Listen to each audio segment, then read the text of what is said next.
ओम शांति। 21/1/2023 की महावाक्य। मीठे बच्चे, बाप की दुआएं लेनी है तो हर कदम श्रीमत पर चलो, चाल चलन अच्छी रखो। प्रश्न: शिव बाबा की दिल पर कौन चढ़ सकता है? उत्तर: जिनकी गारंटी ब्रह्मा बाबा लेता कि यह बच्चा सर्विसेबल है, यह सबको सुख देता है, मनसा वाचा कर्मणा किसी को दुख नहीं देता। ऐसे जब यह ब्रह्मा बाबा बोले तब शिव बाबा की दिल पर चढ़ सकते हैं। दूसरा प्रश्न: इस समय तुम रूहानी सर्वेंट बाबा के साथ कौन सी सेवा करते हो? उत्तर: सारे विश्व की तो क्या, लेकिन 5 तत्वों को भी पावन बनाने की सेवा तुम रूहानी सर्वेंट करते हो, इसलिए तुम हो सच्चे सच्चे सोशल वर्कर। गीत ले लो दुआएं माँ बाप की। ओम शांति। बच्चों ने गीत सुना। ऐसे तो लौकिक माँ बाप की दुआएं अनेक लेते हैं। बच्चे पाँव पड़ते हैं, माँ बाप आशीर्वाद करते हैं। यह ढिंढोरा लौकिक माँ बाप के लिए नहीं पिटाया जाता है। ढिंढोरा अर्थात जिसको बहुत सुने, यह तो बेहद बाप के लिए ही गाया जाता है। तुम मात पिता हम बालक तेरे, तुम्हारी कृपा व दुआ से सुख घनेरे। भारत में ही यह महिमा गाई जाती है। ज़रूर भारत में ही यह हुआ है, तब तो गाया जाता है। एकदम बेहद में चला जाना चाहिए। बुद्धि कहती है स्वर्ग का रचयिता बाप एक ही है। स्वर्ग में तो सभी सुख हैं, वहाँ दुख का नाम निशान हो नहीं सकता। इसलिए ही गाते हैं कि दुख में सिमरण सब करे, सुख में करे ना कोई। आधा कल्प दुख है तो सभी सिमरण करते हैं। सतयुग में अथाह सुख है तो वहाँ सिमरण नहीं करते। मनुष्य पत्थर बुद्धि होने कारण कुछ भी समझते नहीं है। कलयुग में तो अथाह दुख है, कितनी मारा मारी है, कितने भी पढ़े लिखे विद्वान हैं, परंतु इन गीतों का अर्थ बिल्कुल नहीं जानते हैं। गाते हैं तुम माता पिता, परंतु समझते नहीं है कि कौन से माता पिता की महिमा है। यह तो बहुतों की बात है ना। ईश्वर के संतान तो सभी हैं, परंतु इस समय तो सभी दुखी हैं। सुख घनेरे तो किसको नहीं है। कृपा से तो सुख मिलना चाहिए, अकृपा से दुख होता है। बाप तो कृपालु गाया हुआ है। साधु संतों को भी कृपालु कहते हैं। अब तुम बच्चे जानते हो, भक्ति मार्ग में गाते हैं तुम माता पिता, यह बिल्कुल यथार्थ है। परंतु कोई बुद्धिवान होगा तो पूछेगा कि परमात्मा को तो गॉड फादर कहा जाता है, उनको फिर मदर कैसे कहते हैं? तो उनकी बुद्धि जगत अम्बा के तरफ जाएगी। जब जगत अम्बा की तरफ बुद्धि जाती है तो फिर जगत पिता के तरफ भी बुद्धि जानी चाहिए। अब ब्रह्मा सरस्वती यह कोई भगवान तो नहीं है, यह महिमा उनकी हो नहीं सकती। उनके आगे भी माता पिता कहना रोंग है। मनुष्य गाते तो परमपिता परमात्मा के लिए हैं, परंतु जानते नहीं है कि वह माता पिता कैसे बनते हैं। अब तुम बच्चों को कहा जाता है ले लो दुआएं माँ बाप की, अर्थात श्रीमत पर चलो। अपनी चाल चलन अच्छी हो तो अपने पर आपे ही दुआएं हो जाएगी। अगर चलन अच्छी नहीं होगी, किसी को दुख देते रहेंगे, माता पिता को याद नहीं करेंगे अथवा दूसरों को याद नहीं कराएंगे तो दुआएं मिल नहीं सकती। फिर इतना सुख भी नहीं पा सकेंगे, बाप की दिल पर चढ़ नहीं सकेंगे। इस बाप की व ब्रह्मा की दिल पर चढ़े तो गोया शिव बाबा की दिल पर चढ़े। यह गायन है ही उस माता पिता का। बुद्धि उस बेहद के माता पिता के तरफ चली जानी चाहिए। ब्रह्मा की तरफ भी कोई की बुद्धि नहीं जाती है, भल जगत अम्बा की तरफ कोई की जाती है। उनका भी मेला लगता है, परंतु ऑक्यूपेशन को कोई जानते ही नहीं। तुम जानते हो हमारी सच्ची सच्ची माता कायदे अनुसार यह ब्रह्मा है। यह भी समझना है। याद भी ऐसे करेंगे, यह माता भी है तो ब्रह्मा बाबा भी है। लिखते हैं शिव बाबा केयर ऑफ ब्रह्मा, तो माता भी हो जाती है तो पिता भी हो जाता है। अब बच्चों को इस पिता की दिल पर चढ़ना है, क्योंकि इनमें ही शिव बाबा प्रवेश होते हैं।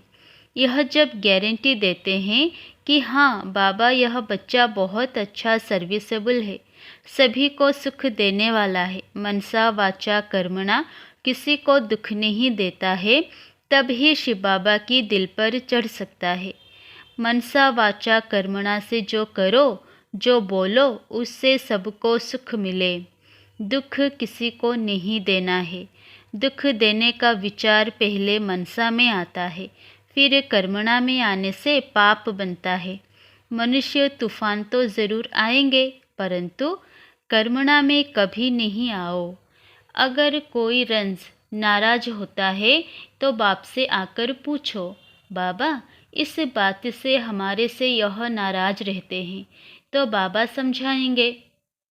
कोई भी बात पहले मनसा में आती है, वाचा भी कर्मणा ही हो गया।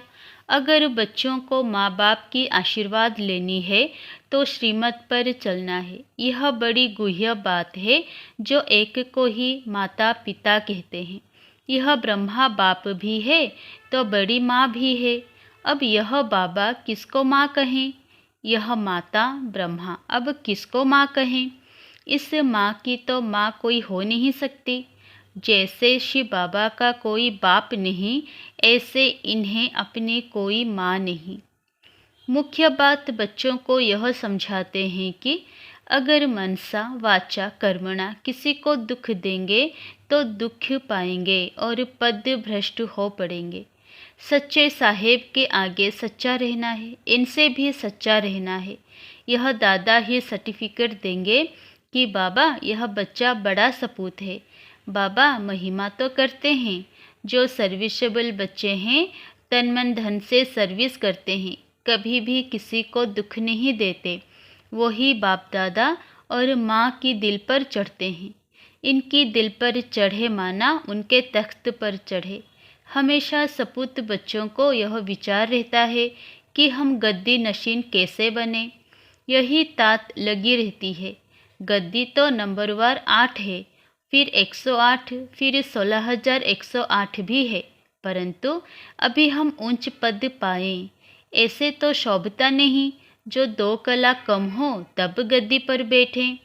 सपूत बच्चे बहुत पुरुषार्थ करेंगे कि हमने अगर अभी लाडले बाबा से सूर्यवंशी का पूरा पूरा वर्षा नहीं लिया तो कल्प कल्प नहीं लेंगे।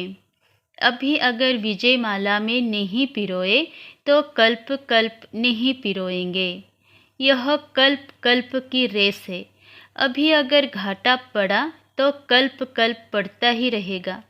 पक्का व्यापारी वो हो जो श्रीमत पर माँ बाप को पूरा फॉलो करे, कभी किसी को दुख ना दे।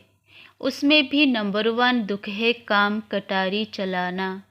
बाप कहते हैं अच्छा श्री कृष्ण भगवानवाद समझो, तो वह भी नंबर 1 है। उनकी बात भी माननी चाहिए, तब तो स्वर्ग के मालिक बनेंगे। समझते हैं श्री कृष्ण भगवान ने श्रीमत से शिक्षा दी है, अच्छा उनकी मत पर चलो। उसने भी कहा है कि काम महाशत्रु है, भला उनको जीतो। इन विकारों को जीतेंगे तब ही कृष्णपुरी में आ सकेंगे।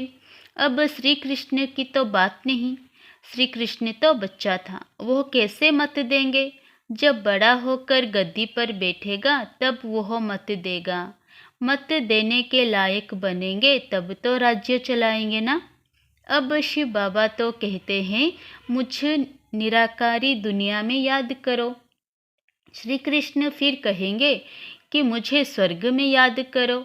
वह भी कहते हैं काम महाशत्रु है, इन पर जीत पहनो, वहाँ विष नहीं मिलेगा, तो विष को छोड़ पवित्र बनो। यह तो श्री कृष्ण का बाप बेट समझाते हैं।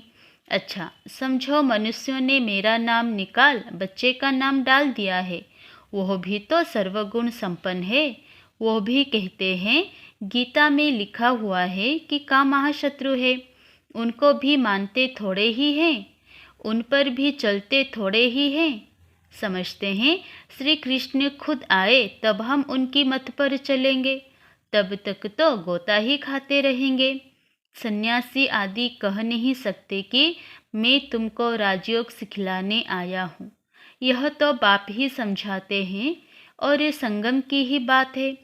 श्री कृष्ण है सतयुग में, उनको भी ऐसा लायक बनाने वाला तो होगा ना। तो शिव बाबा खुद कहते हैं श्री कृष्ण और उनके सारे घराने को अब मैं स्वर्ग में जाने लायक बना रहा हूँ। बाबा कितनी मेहनत करते हैं कि बच्चे स्वर्ग में चल ऊंच पद पाएं, नहीं तो पढ़े लिखे के आगे जाकर भरी उठाएंगे। बाप से तो पूरा वर्षा लेना है। अपने से पूछो, हम इतने सपूत हैं। सपूत भी नंबरवार होते हैं, उत्तम, मध्यम, कनिष्ठ। उत्तम तो कभी छिपे नहीं रहते, उनकी दिल में रहम आएगा हम भारत की सेवा करें। सोशल वर्कर्स भी नंबरवार होते हैं, उत्तम, मध्यम, कनिष्ठ। कई तो बहुत लूटते हैं, माल बेचकर खा जाते हैं, फिर उनको सपूत सोशल वर्कर कैसे कहेंगे। सोशल वर्कर्स तो अपने को बहुत कहलाते हैं क्योंकि सोसाइटी की सेवा करते हैं। सच्ची सेवा तो बाप ही करते हैं। तुम कहते हो कि हम भी बाबा के साथ रूहानी सर्वेंट हैं। सारी सृष्टि तो क्या, तत्वों को भी पवित्र करते हैं। सन्यासी तो यह नहीं जानते कि तत्व भी इस समय तमोप्रधान है, उनको भी सत्वप्रधान बनाना है। सत्वप्रधान तत्वों से तुम्हारा शरीर भी सत्वप्रधान बन जाएगा। बाबा समझाते तो बहुत है, परंतु बच्चे फिर भी भूल जाते हैं। याद उनको रहेगा जो औरों को सुनाते रहेंगे। दान नहीं करेंगे तो धारणा भी नहीं होगी। जो अच्छी सर्विस करते हैं उनका बाप दादा भी नामवाला करते हैं। यह तो बच्चे भी जानते हैं कि सर्विस में कौन कौन तीखे हैं। जो सर्विस पर हैं वह दिल पर चढ़ते हैं। सदैव फॉलो माँ बाप को करना है, उनके ही तख्त नशीन बनना है। जो सर्विस पर होंगे वह दूसरों को सुख देंगे। अपना मुंह दर्पण में देखो कि बाबा का सपूत बच्चा बना हूँ। खुद भी लिख सकते हैं कि हमारी सर्विस का यह चार्ट है, मैं यह सर्विस कर रहा हूँ। आप जज करो तो बाप को भी मालूम पड़े। खुद भी जज कर सकता है कि मैं उत्तम हूँ, मध्यम हूँ या कनिष्ठ हूँ। बच्चे भी जानते हैं कौन महारथी हैं, कौन घोड़ेसवार हैं। कोई भी छिपा नहीं रह सकता है। बाप को पोता मेल भेजो तो बाबा सावधान भी करे। बिगैर पोता मेल भी सावधानी तो मिलती रहती है। अब जितना वर्षा लेना हो पूरा पूरा ले लो, फिर बाप दादा से भी सर्टिफिकेट मिलेगा। यह बड़ी माँ बैठी है, इनसे सर्टिफिकेट मिल सकता है। इस वंडरफुल मम्मी को कोई मम्मी नहीं, जैसे उस बाप को कोई बाप नहीं। फिर मम्मा फीमेल्स में नंबर 1 है। ड्रामा में जगत अम्बा गाई हुई है। सर्विस भी बहुत की है। जैसे बाबा जाते हैं मम्मा भी जाती थी। छोटे छोटे गांव में सर्विस करती थी, सब में तीखी गई। बाबा के साथ तो बड़ा बाबा है, इसलिए बच्चों को इनकी संभाल रखनी पड़ती है। सतयुग में प्रजा बहुत सुखी रहती है। अपने महल, गाय, बैल आदि सब कुछ होते हैं। अच्छा, बच्चे खुश रहो, आबाद रहो, ना बिसरो ना याद रहो, क्योंकि याद तो शिव बाबा को करना है। अपने शरीर को भी भूल जाना है तो औरों को कैसे याद करें। अच्छा, मीठे मीठे सिकिलधे बच्चों प्रति माता पिता बाप दादा का याद प्यार और गुड मॉर्निंग। रूहानी बाप की रूहानी बच्चों को नमस्ते। धारणा के लिए मुख्य सार 1 नंबर, कोई को भी नाराज नहीं करना है। मनसा वाचा कर्मणा सबको सुख दे, बाप की और परिवार की दुआएं लेनी है। नंबर 2, सपूत बच्चा बन भारत की रूहानी सेवा करनी है। रहमदिल बन रूहानी सोशल वर्कर बनना है। तन मन धन से सेवा करनी है। सच्चे साहेब के साथ सच्चा रहना है। वरदान, बोल पर डबल अंडरलाइन कर हर बोल को अनमोल बनाने वाले मास्टर सतगुरु भव। आप बच्चों के बोल ऐसे हों जो सुनने वाले चातक हों कि यह कुछ बोले और हम सुने। इसको कहा जाता है अनमोल महावाक्य। महावाक्य ज़्यादा नहीं होते, जब चाहे तब बोलता रहे, इसको महावाक्य नहीं कहेंगे। आप सतगुरु के बच्चे मास्टर सतगुरु हो, इसलिए आपका एक एक बोल महावाक्य हो। जिस समय जिस स्थान पर जो बोल आवश्यक है, युक्ति युक्त है, स्वयं और दूसरी आत्माओं के लाभदायक है, वही बोल बोलो। बोल पर डबल अंडरलाइन करो। स्लोगन, शुभ चिंतक मणि बन अपनी किरणों से विश्व को रोशन करते चलो। अच्छा, ओम शांति।